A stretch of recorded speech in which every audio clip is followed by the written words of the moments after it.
What is up, everybody? It's Dr. Vibe here, host and producer of the award-winning Dr. Vibe Show, the home of Epic Conversations, and I'm the host of Epic Conversations 2020, Best Podcast News Award winner, 2018 Innovation Award winner given out by the Canadian Ethnic Media Association. I also co-host and co-produce the only online show in the world for dads and fathers. It's sponsored by Dove Men Plus Care, and being part of that collaboration in 2022 and 2021,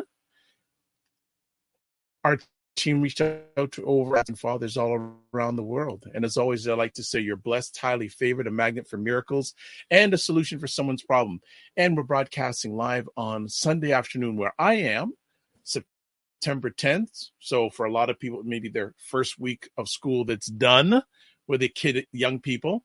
And usually, on Sunday afternoons, 5 p.m., we do something called Black Canada Talking. And it's where Black Canadians get a chance to share their POVs. We share Black Canadians with the world on what's going on in their world, whether it's local, provincial, city, state, global, nation, etc. So we are back with another conversation day. And as always, it seems lately this man's making some time, and I'm glad he makes some time because there's a lot of people that like to see him and hear him for what he has to say. So we have in Cesar Ndema-Moussa. Cesar, you are with us today. How we doing? Let me just get this thing going here. Okay, there he is. How you doing, brother? I'm okay. Thank you, Dr. Vibe. Thank you always for having me. Thank you, family on the four corners and also allies for joining in and being with us. Excellent. What's been going on in your world? Well, keeping the head above the water, dealing with everything that comes our way, standing strong, always thankful to those who support us and give us life, give us support, and we will notably talk about that, making sure that, just as yesterday, I went to Ottawa's Afrofest with my daughter, and very purposefully, as you know me, the Pan-Africanist that I am, I wore this beautiful shirt. I don't know if I can show all the whole shirt, but yeah, you can go. You can stand up. Wake up. Wise up. Wise up. Rise up. Right. I like that. Let's give a promo on that. Who did that shirt? I don't remember, but I have one or two. I generally have maybe. Yes, I have this one, and I have two other hoodies. I'll definitely look it up. I'll look it up. Yeah. Any great work by our Black melanated people, we need to get out there. So that looks great, man. So how was yesterday in Ottawa? Oh, it was great. Unfortunately, we got there a little bit late. But yes, my daughter is cute, but people were also attracted to the shirt. Afrofest, right? Brought some conversation, but I would say it was a great event. I like the organization, more people than I would have expected. And it was well organized. It's important that we say this. Black people can do things well organized with police presence, with alcohol, and people feel safe. People feel like, this is something where you want to come again with your family and you want to come earlier. So yes, I was very big congratulations to the organizers. Seriously, I was very impressed. And it's important, something Good very stuff. important here. Before we go any further, No, go ahead. No, I was just going to say just a little housework here. As always, please, if you haven't, please subscribe to the Dr. Vibe Show on YouTube and hit the notification button so you get notified about great conversations like this one. Also, follow the Dr. Vibe Show on Facebook, LinkedIn, and Instagram. And also, if you would like to advertise your business or service on any of the platforms I host, please email me dr@drvibeshow.com. So Cesar had a great day yesterday. I had a great experience yesterday, a Black experience that I think you would find interesting. What happened? So, yeah, a little bit of a background. My father, who is now 86, came up to Canada with a large contingent of other Jamaicans, and he's kept these friendships. There's a core for a long period of time. And there's this one couple that he has known He was their MC at their wedding 50 years ago. 50, wow. So earlier on this year, they had a celebration for their 50 years, and they asked him to make the first speech. Respect. That part 1 and 2 right there. And then what this gentleman, every year he has to get together, and this couple owns a farm that's about 45 minutes drive from eastern part of Greater Toronto where I live. And he invites people out. So my dad said, hey, come on up with me this year. So we went up.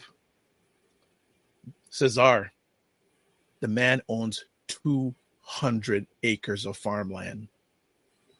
That's big. He's owned it since 1970.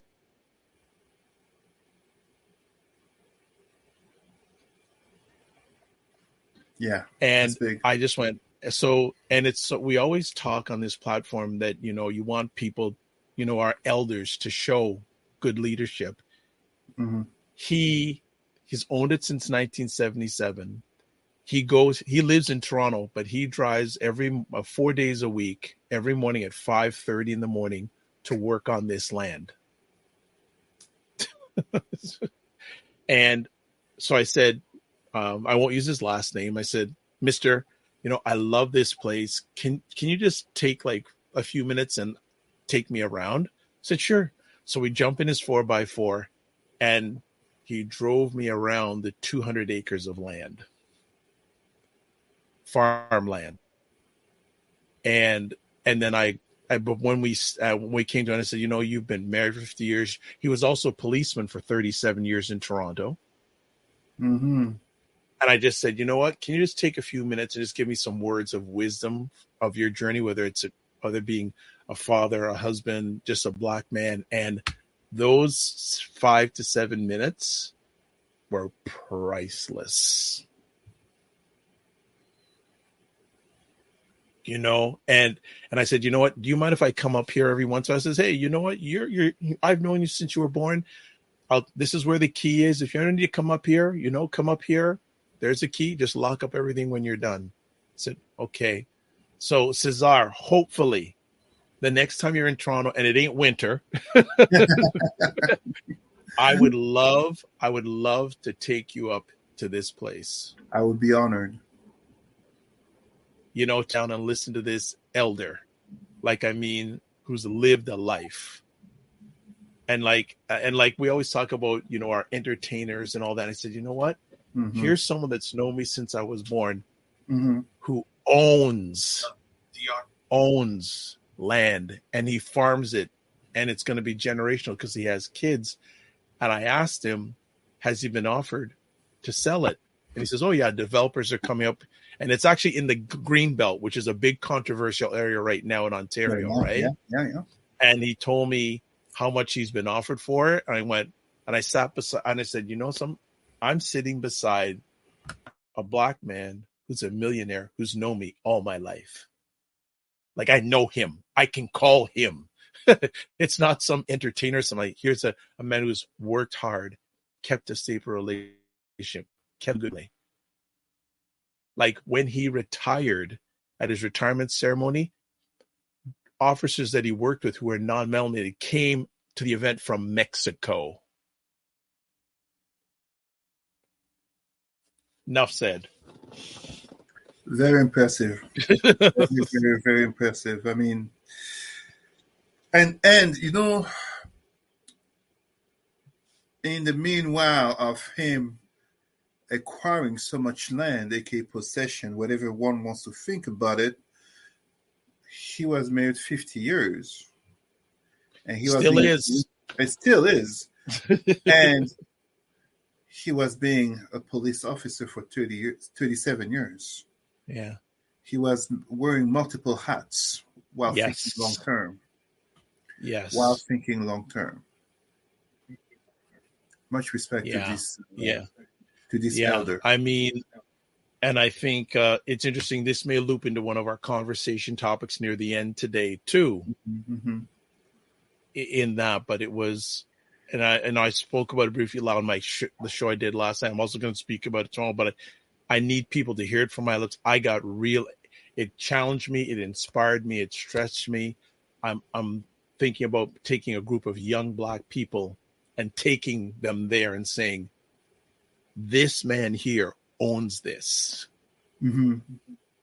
Just to show it that it's not someone on a screen. Mm-hmm. Mm-hmm. It's not your latest social media post.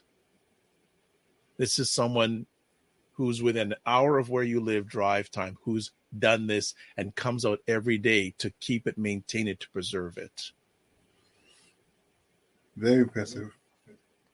Yeah. So, but you know, one of the failures, I hate to say it like that, and it's not looking at the negative, but the transmission of such knowledge and wealth has to be passed on better to the larger community group. And unfortunately, this is where we have one of those weaknesses. I mean, if you look at it in terms of evolution, the strength of humanity, human beings, has been that the knowledge of the parents passes on to the children to help them avoid XYZ situations. Meanwhile, for animals, they tend to be ruled more by instinct. yeah. Communities are the same thing. The communities that succeed, that strive, it's also because they have a better transmission of knowledge, of wealth, of power at all levels, and they just build on that. Us, in terms of Black people, I mean, you just look at some of our rich and famous, most of them, too many of them being entertainers. What usually happens? Maybe one or two generations at the most. So many of our athletes, NBA, football, they become broke 3 to 5 years later. So these are issues that, when we have these type of role models, we need to make sure that others benefit even better. And when I say benefit better, things like Rich Dad and those type of books, in terms of from other communities, it's not that it can't help, but those books they don't have the community, the racial element to speak to our communities, to speak to our mindset in terms of the frame of success. They simply don't. We are the Black community where most of our people, and I've tested this many times in different high schools, but also among adults, we are that one community where most of our people cannot name who the richest Black person is on earth. And they can't name who the richest person has been in history, and the shock on the face when you tell them it's a Black man. In brackets, he's not a hero, contrary to what most people think.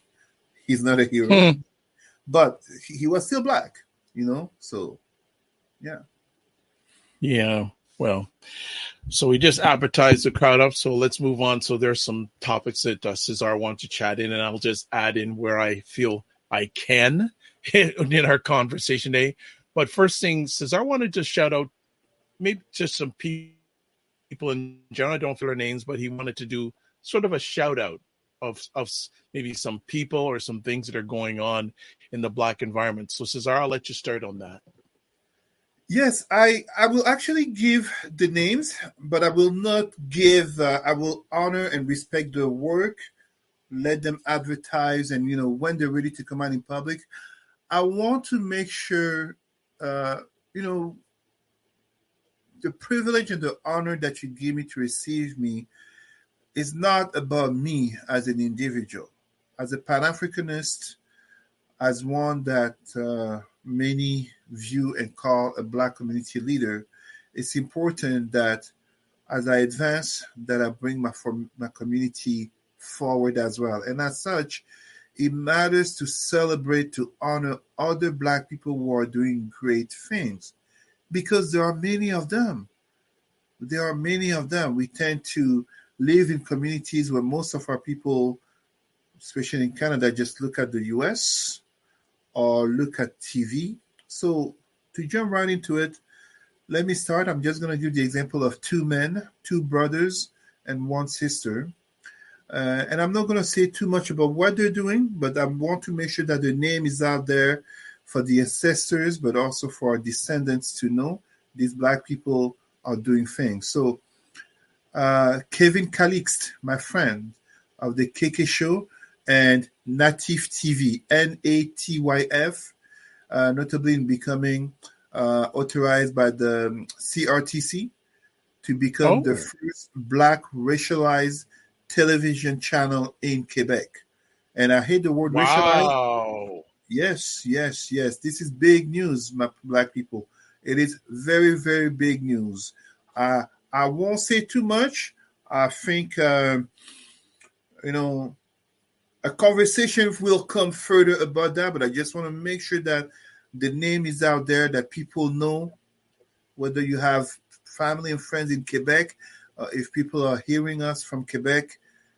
Kevin Calix, and there's a lot of other people involved in that, of course, but Kevin Calix and Natif TV, Natyf space TV, they're doing great things.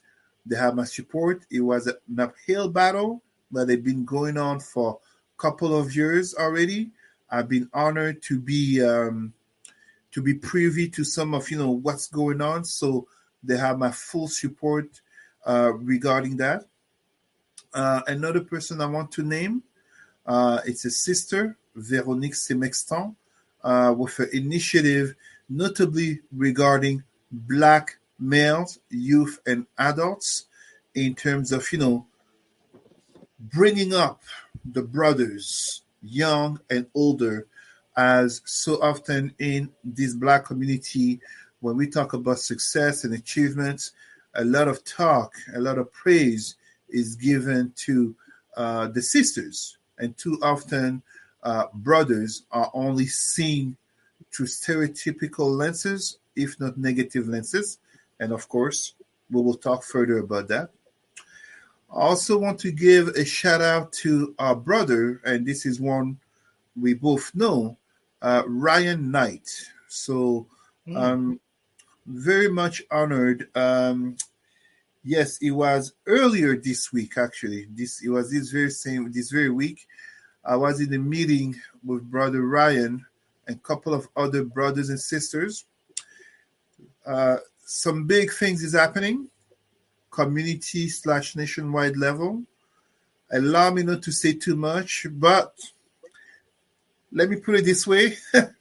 So, as I sit on multiple boards, I sometimes have meetings after 6 p.m. So here I am telling wifey, oh, I forgot about this meeting, but the brother really insisted on me to come. So let me go check out what this is about. I didn't remember what it was about. And let's just put it this way, 10, 15 minutes into it, I told my wife, I'm like, I'm staying on the meeting. I understand why I'm here. This matters. So Was that on Tuesday? yes, yes, Yes, I usually am at those meetings. So man, I missed out, but I know he has them weekly. And yeah, yes, well, I'm glad to hear that you were allowed some time to do so. yeah, yeah. Because it's like normally at that time, I don't go to the gym at that time anymore because now brother's a family man, right? So we got to put the priorities right. But no, I had to be there, and I understood in that meeting what my role could be, how I can be of assistance, aka serving our community. Because Right. too often, and we don't need to look at whether it's entertainers or politicians. Too often, we tend to forget, and this is a very important message. Dear Black people, no matter where you are in hearing this message, and hopefully, whatever language you speak, you can understand or have someone to translate, we need to remember something very important here. Just as the shirt that I'm wearing, speaking, it says wake up, let's be woke, the way our ancestors meant it. It's not about the shining of one person. And even as I'm naming Brother Kevin Calix, Sister Veronique Semextan, and Brother Ryan Knight, no, we are servants of our community. Brother Dr. Vibe is a servant of the community. Ultimately, if we didn't care, we wouldn't be here. And when I say we wouldn't be here, and everybody knows this about me, in the nature of the world that we live in, when we stand up, speak up for our community, we are also endangering ourselves. We're taking a risk, but we're taking a risk to uplift the many. So this is really what it's about. It's important that we give shout out to um, our sisters and brothers who are doing the work and will um, too often, don't get the light on them. And let's be honest, in the world that we live in, you're more likely to have a lot of media attention if you get uh, killed by a racist white cop, becoming another name in the list because of the outrage and the protests, than because you're doing some good work but nobody sees you. So it was important for me to name these people, just as it's important for me to take a moment here to celebrate. Now, I don't have the full info, and I apologize because I didn't read the newspaper article that I saved, but um, Black health in Canada coming more and more together to organize. Okay, so just to update you on that, that's the Black Health Professionals Network, BP. Yes. Yes. So they are having a conference in Toronto at the end of this week on Saturday, I believe the 16th of September. And they also, on the 7th of September, which just passed, launched a Black Health Directory. Yes. So so two of the co-founders are going to be on the Dr. Vibe show this Tuesday at 2 p.m. Eastern time, which is September 12th. Yes, I'm very happy, and I was very humbled because I had some members of the organization on back February, and then I got an email from their PR person saying, we'd like to have these two people on. I said, that'd be great. So the PR person and we had a conversation. I go, and I keep in touch. I say, have you had any other media? We had stuff on City TV in Toronto and CBC. I go, well, I'm glad to be included. She says, no, we came to you first. I said, very humbled. And she said, because we know when we go on these major platforms, and every platform is different, that they're going to get an hour to really share, talk about their story, and let them share their own story and control their narrative. So I'm very excited about having them on. And this directory, the thing and you bring up relevant points, and also shout out to each one of those individuals, is that when we want to just have a single Black or melanated leader, it's so easy to tear it down. Malcolm X, Martin Luther King, et cetera, we have to find, and we say it over and over again, but we have to find a way of getting the right people together to move ahead. When you just have one person, it's so easy to take it down, and especially with the challenges we have. And it's interesting you mentioned that, Cesar, because I've been doing some deep thinking lately, saying, am I being too hard with some people and organizations? I'm thinking about that. I've been doing a lot of thinking. I say the concern I have with other organizations, and I don't put out a lot of bad spin, but the concerns I have, am I expressing the same sort of energy on non-melanated organizations that are not doing right? And I'm doing some introspective saying, saying some things that I'm not appreciative of. Am I also saying that to organizations that are non-melanated who are not treating us right? It's unavoidable that you will be harsher towards your own because you have a more vested interest in their success. In that same logic, and I don't know if people know this, but I mentor about a dozen professionals around the world. They're not all Black, but notably, the youngest one is Black, 28 years old, medical student, physician in short time coming. And the oldest one is also Black in France. And part of my mentoring is not to my glory, aka people coming to me asking me to mentor them. No. It's me helping to polish the diamonds that they are, the potential they are, for them to become the leaders of tomorrow. Yeah. And tomorrow starts tomorrow. It's not in 10 or 15 years. Exactly. I can even say tomorrow starts today. Yeah. Let me give you a perfect example, if you don't mind, because this is important that we do this shout out. When I was saying that yesterday, I was walking at Afrofest very purposefully with this shirt that I put on for the occasion. Yes, people came to me because of the shirt. I love it. Oh, face raised, and some people came to me recognizing me from conferences and other events. There was one young black man, I will say his name, Christian from Congo. He introduced me to his mother. And he told me how his mother had been trying to awaken his black pride, but it's when he heard me giving a conference at his college that it really hit him. And part of what he told me was what hit him, and in the conversation that we had, and really goes into our last topic, it was the face that he saw on the screen that didn't match a professional that the college is bringing to give a conference. Right. The dark skin, the shades, the earrings, and then the strong black speech. It shocked him. That's where he started his path into returning into African spirituality and becoming a Pan-Africanist. It really shocked him. So we need to have leaders. The 1950s and 1960s and even 1920s of Marcus Garvey, it doesn't work. It makes it easier to tear away. As we're advancing on the shout out, allow me to make sure that I give a shout out to our Canadian basketball team. Yes. The bronze medal. Yes. Yes, beat the U.S. in overtime. Yes, and in saying that, first of all, congratulations to Team Germany for winning, but notably Dennis Schroeder. Well, he's coming to Toronto, actually. He's going to be playing for Toronto Raptors.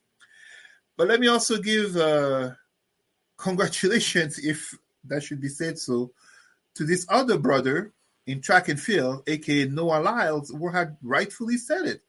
The NBA champions are not world champions. And it upset a lot of people, but this is not something that should upset people. This is something that should help people to understand it's a global world we live in. It's a world that's more connected. I mean, you were watching this thing and you see black people, sure. Germany, you can look at the football, soccer team, France, but Philippines got black players. Yeah. Jordan in the Middle East got black players. Yeah. I mean, in football, aka soccer, we know Japan has had black players, aka Brazilians who got Japanese citizenship. But to me, it's beautiful to see black people being part of all those teams. And for anyone who wonders, I'll tell you right now, when I don't know two teams and I'm just looking at them, you want to know who I'm going to cheer? Show me where the black people are. I will cheer my sisters. I will cheer my brothers. So do I watch tennis? I don't. But you know what? Coco Gauff. Congratulations, little sister. Yeah. Thank you, Serena Williams. Thank you, Venus Williams. We have to develop that kind of mindset in terms of supporting our own. Now, don't get me wrong. Tiger Woods and his 45 Vikings mistresses, but we have to support our own in all facets when they are doing good stuff.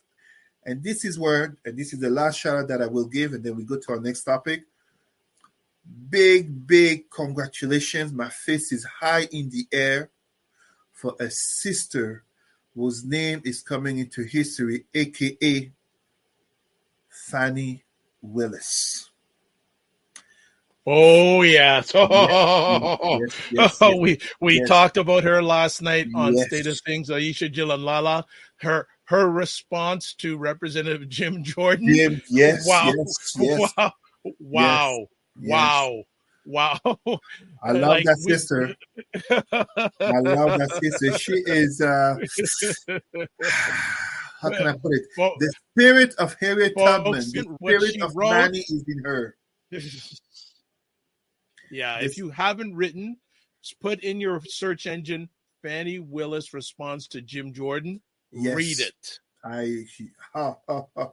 Read it. Like, I mean, like the ladies last night. Oh my gosh, they were chomping at the bit to talk about that. When I read that response and I see, I mean, don't get me wrong, to want to try 19 people at the same time, that's quite an undertaking. But the spirit of it all in regards to this man, Donald Trump, and it is very shameful for some of our black people to support Donald Trump, not because they can't support, let's say, Donald Trump or a white person, of course, no, that's not the issue here. You support someone who basically speaks to what you agree with. And I've seen great white leaders that I totally support.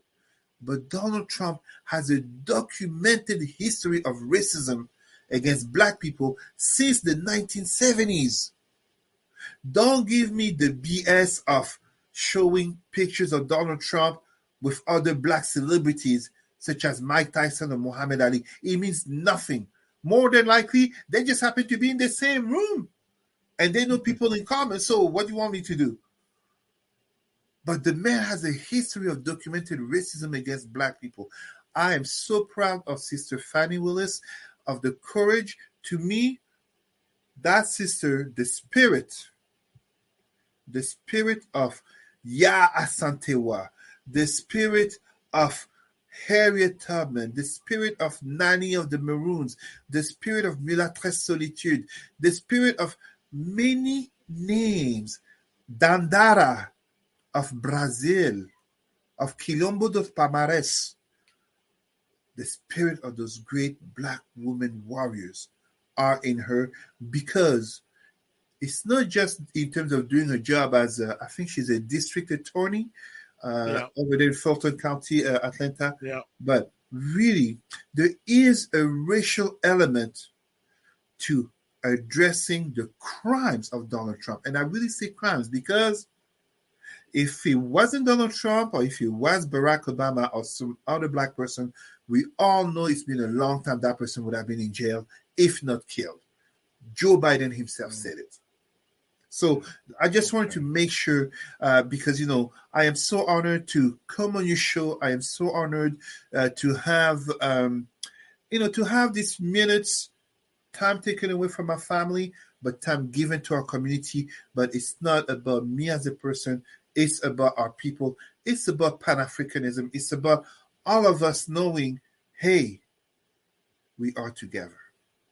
Well, I think what you should. I think you're taking time away from your family to give to another important family. So it's all family based. So no problem. Before we go to our break, I know you want to talk a little bit about most recent coup in Gabon. Yes, and I think it's important here because another coup in Africa. Oh, we were just talking about Donald Trump. If you don't mind me saying, it would be so easy to discard it as, oh, well, shithole country, etc.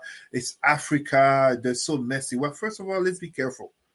When we look at the political situation in the United States, January 6th, and then everything that came after, we can really see that instability is the norm. But here in Gabon, we have something interesting where a president, aka dictator, tried to steal elections and people said no. When I say people, yes, it came from the military. And some people will say it's just a faction of the same family in power. But still, the people are supporting this change. And you see a very different reaction to the coup in Gabon versus the coup in Niger. Yet, I want people to understand something very important here. Gabon, just as Niger, just as Burkina Faso, just as Mali, is another former French colony. How is it that all these coups are happening in former French colony? What didn't work? For those of you who haven't studied African history, French colonization was called direct rule, where basically they were trying to turn Africans into good little melanated French citizens. And as such, and this is why for me it was important to talk about this, it's important that we understand the destruction of African/Black identity, African culture, in terms of making them into little French citizens of darker skin. In the same logic as right here on this land of Canada, the residential school project was to make indigenous children into good white children with darker skin. We must not see this in separation. We must see this as some people like to go online and address, challenge, insult wokeism, aka all the rainbow people, LGBTQ, but also all the anti-black racism educator, and the feminists and the environmentalists. All this is part of waking up. All this is part of people saying the injustices of the past have to come to an end. The Bongo family has been in Gabon for over 50 years. The only reason they got to stay in power for over 50 years was because they had support from the French in Africa. And for those of you brothers and sisters who don't know this, why French has so much strength in Africa is greatly because behind France, there's a United States in a more global game of geopolitics of the West versus the others. The others, first Russia, then China in terms of influence in terms of minerals, in terms of riches, in terms of that whole notion of world control, also called neocolonialism. Do not get me wrong. I am not some pro-Russia or pro-China person as you hear me criticize the West. Absolutely not. When I was at the United Nations for the for the Forum for People of African Descent, end of May, early June, in my 22 recommendations that I submitted, I might have been the only one to so criticize Russia and China because anti-black racism is there as well. So as I say, yes, let us criticize the West for anti-black racism, but let us not pretend that Russia and China are friends of Africa and friends of black people. That is not the case. It's always about interests. It's always about means. So the coup that happens in Gabon is a reflection of Africa as a whole.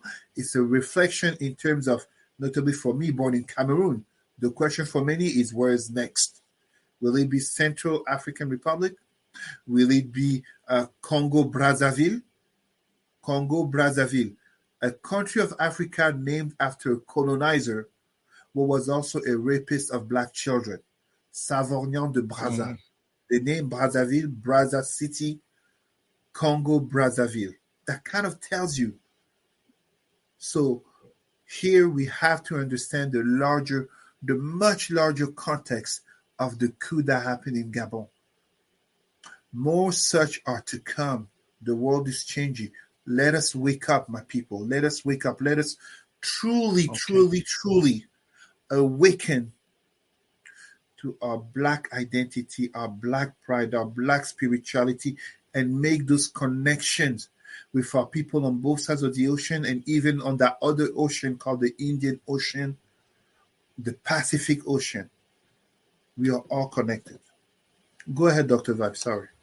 No problem. I'm just deciding if we should go for a break or should we just keep on going? What do you feel like? Keep on going, or do you want to take a quick little break? No, let's keep on going. Okay. I'm also being mindful of the time. Yeah. Okay. Yes, I do realize that. So next up, we're going to talk, and Cesar brought all the conversation pieces up today. We're going to talk about, and I want to know where he's coming from with this one, black and nerdy. Okay, where you're going with this? Well, it's not just black and nerdy. It's really perceptions of black men. And I sent you two articles where this one, black and nerdy, and the next one, like we can put them together in terms of really talking about perceptions of black men. And I read many people, notably on social media, talking about all this gender conflict between black men and black women. We have black men will have gained traction online for some people by addressing gender issues in the Black community.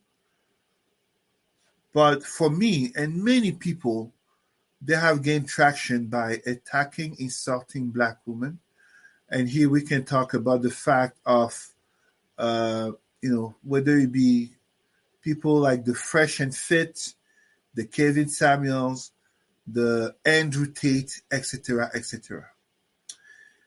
And just yesterday, as I'm saying this, just yesterday, a brother in Quebec shared a video, and he didn't know who was the person that he shared the video, because he shared a video of these two Fresh and Fit. Well, by the way, I think they got kicked out of Instagram or YouTube, something like that. Yeah, they got kicked. I mean, they got other venues, but they got kicked out of a major platform.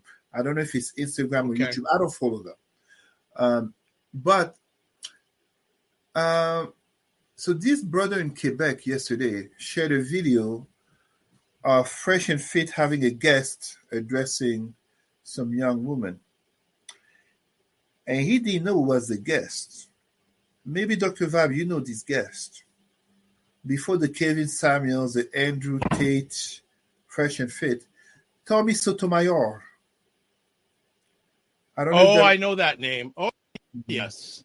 Mm-hmm.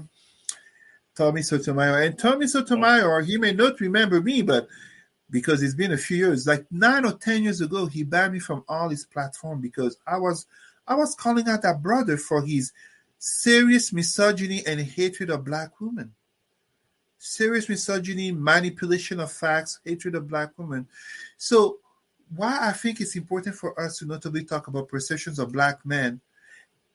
And here, as I sent you the article, Black and Nerdy, and the other one about Black men being seen as bigger and more aggressive, it's easy to always talk about the missing Black father, which has been proven to be a myth, a stereotype which is still perpetuated.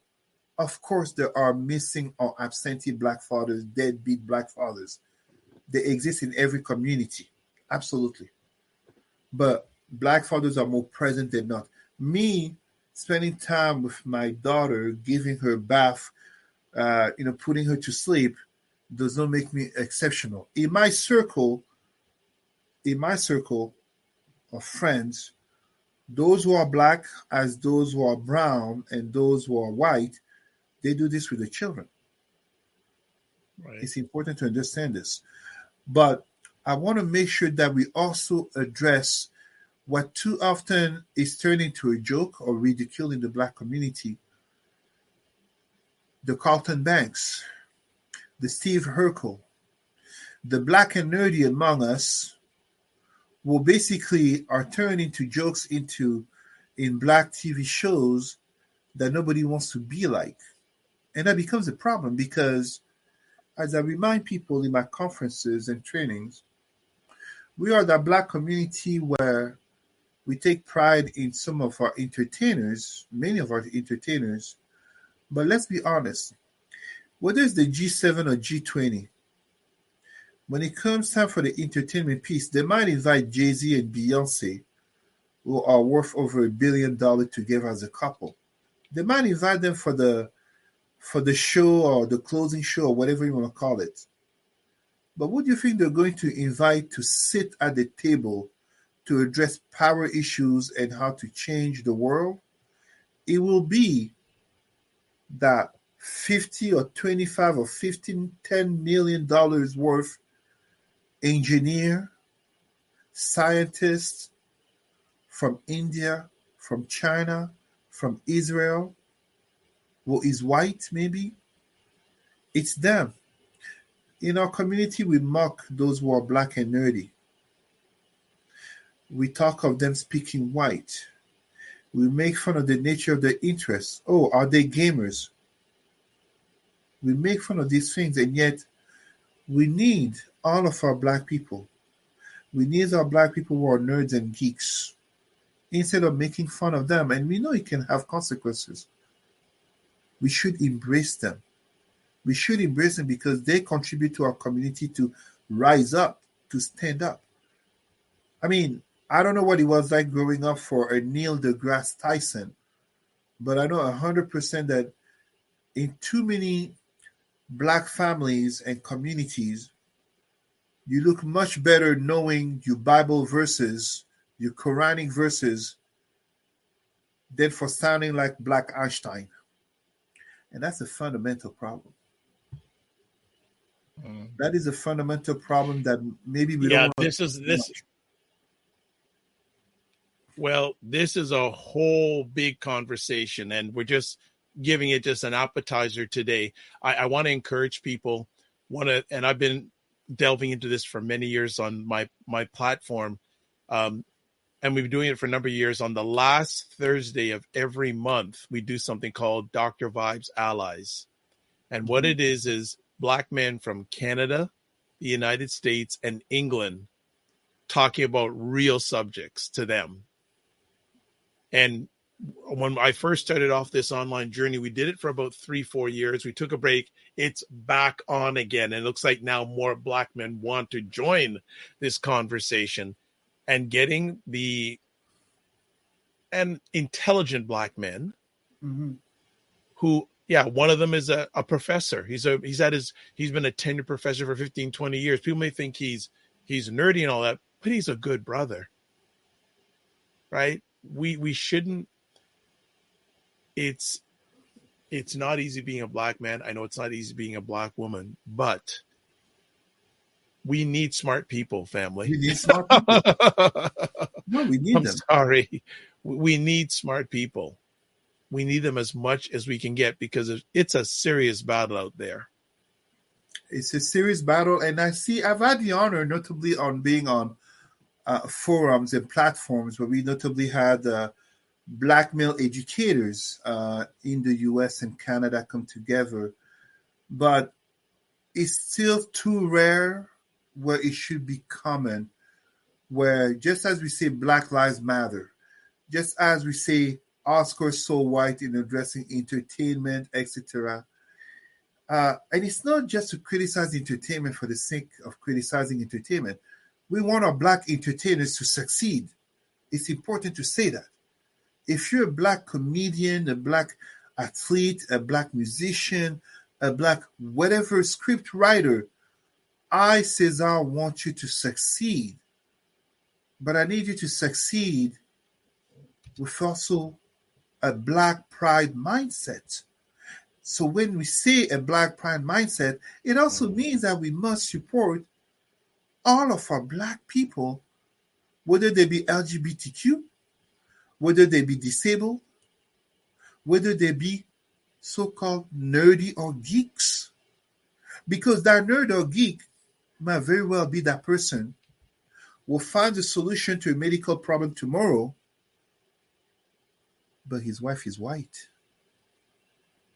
because he felt rejected by the Black community. How many of our entertainers didn't go marry white women because they felt rejected by sisters? Kobe Bryant is one of them. Hey, that's what he said. Here's another great example. There is, how many people use the software called Calendly? CALENDY.com. Right? I know many, many people use it to schedule appointments with people and all that. The founder of that was a Black man. And he's maybe a little nerdy, eh? Should we reject him? There you go. I'm not.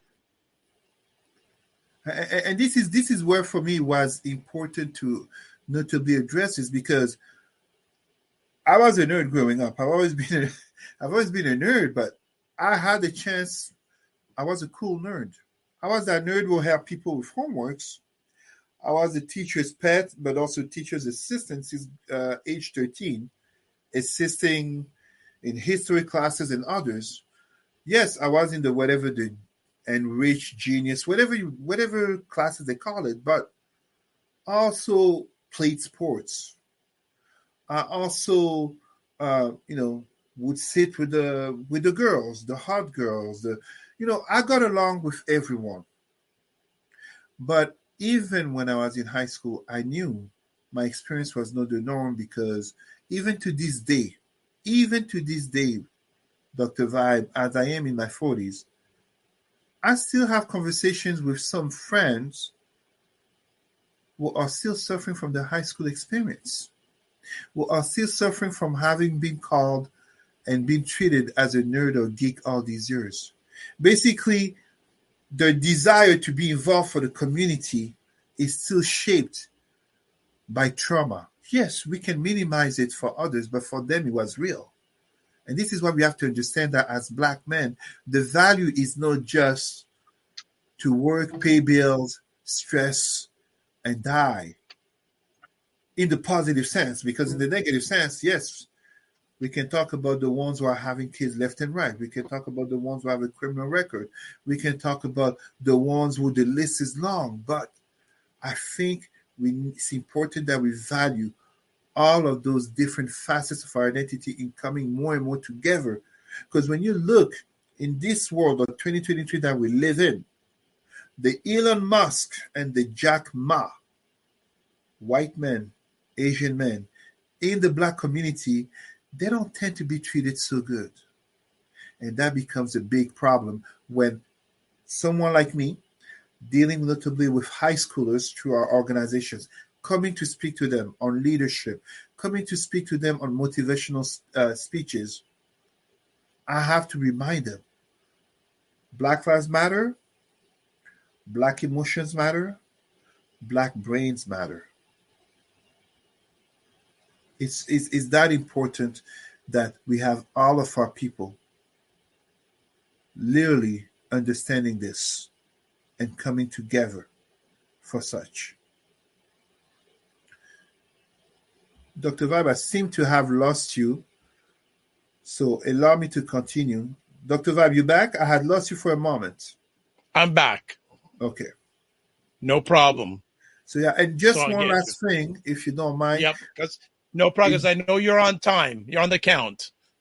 In valuing the notion of, as I'm saying, Black and nerdy, it's also because one of the biggest stereotypes that we have placed against us Black people is the notion that we're more aggressive, that we're more violent. And we see this throughout society where, and I always denounce this, Dr. Shaquille O'Neal is not known and celebrated for having a PhD in education. He's known and celebrated for being a former basketball player, but especially, and Shaq, if you hear me, please, I really mean this, as a teenager to whom you were his favorite basketball player. Dr. Shaquille O'Neal is known and celebrated for acting a fool in commercials, for acting a fool on the NBA on TNT. He himself got disrespected by some teenager, young white kids live.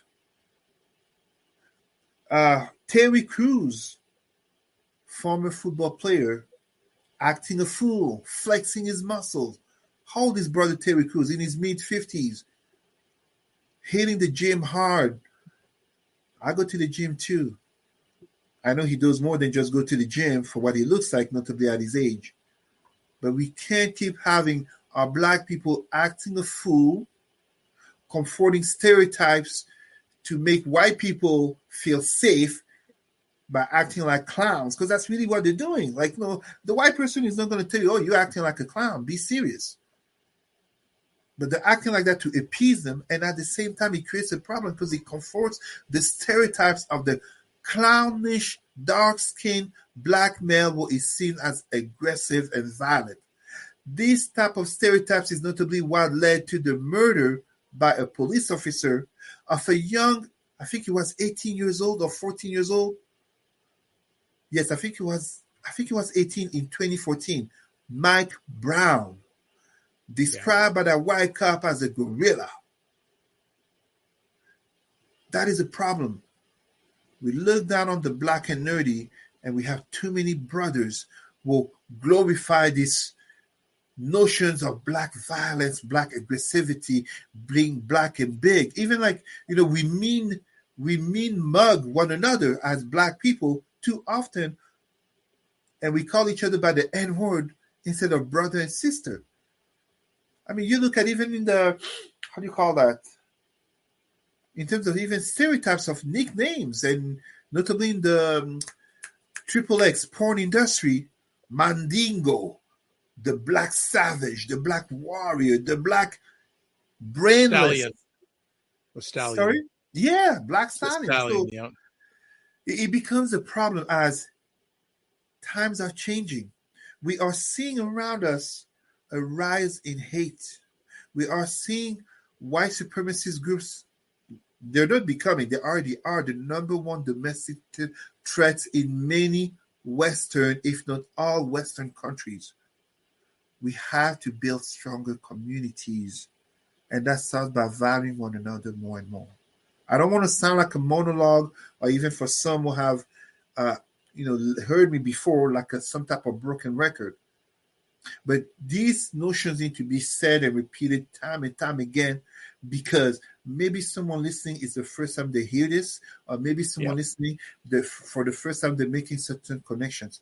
And when we have these stereotypes looking down on the black and nerdy, those who are seen as larger, violent, aggressive, what does that end up doing? It creates another stereotype.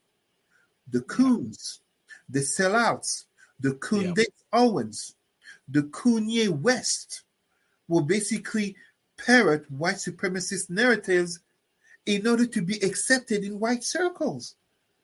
Not all money is good money. There you go. All right. Well, Cesar, I know you got to go. I'd like to say, as always, thank you for taking the time. If people want to get in touch with Cesar, there's his Facebook page. There's his email address. As always, Cesar, thank you so much for taking time. I know you got to run, but sometime we have to have a conversation about what we were talking about before we went live. We have to chat about, but family first. Remember to give yourself grace and don't just manage your time, manage your energy. Peace. All right, everyone. Cesar has to go, but as always, he's just laying it down, doing the thing, doing the right thing, and sharing his heart with us as always. And I hope you appreciate it. It's really good stuff. So before we close off today, please subscribe to the Dr. Vibe Show on YouTube. Subscribe and hit the notification button so you get notified when these conversations happen. Also, to advertise your show, your product or your business on the platform or your service, email me dr@the drvibeshow.com.